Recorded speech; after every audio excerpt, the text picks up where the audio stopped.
Praise Lord.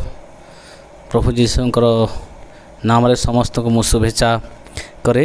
आज पवित्र शास्त्र प्रेरित पुस्तक 3 अध्याय 26 पदरू गोटे पद को मु पढ़ापी चाहे।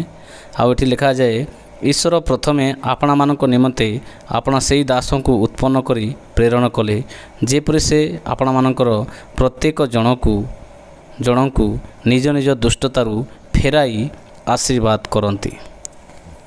आज लोक मैंने जागतिक कार्य अनेक प्रकार कार्य माताल होती, अनेक रास्तार भटकी अच्छा, निजे निजे ज्ञानी होगापाई, बुद्धिमान प्राप्त करवा, बुद्धि प्राप्त करने, बल पाइबापी, धन संपत्ति पाइबापी एवं तीर्थ यात्रा करी पवित्रता हेबापी, धर्मकर्म करने, निजर बुद्धि ज्ञान रे अनेक प्रकार कार्य करी आसी अछंती। किंतु पवित्र शास्त्र बाइबल आज आमको ए प्रकार शिक्षा दिए मोर प्रिय माने कि जेते बेले प्रभु जीशुकृष्ण को आम विश्वास करुछु, ग्रहण करुछु, से समय आम जानीपारुछु कि आमर पाई से जगत को आसिले। आम पापी थिबा समय क्रूसरे मृत्युवरण कले। ए पाप अवस्था आम पड़ीछु, ए अधर्म अवस्था अभिशाप ग्रस्त होकि तथापि से आमको कौन करुछंती, निज निज दुष्टतारू फेराइकी आशीर्वाद करुछंती।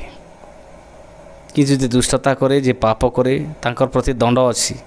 किंतु ख्रीष्ट जीशुंक ठारे जेते बेले मैं आसी जाउछु, आमको से दुष्टतारू फेराउछंती बा दुष्टता पथर आमको टाणी आणुछंती आपणा पथकू, एवं आमको आउ आशीर्वाद मध्य करुछंती।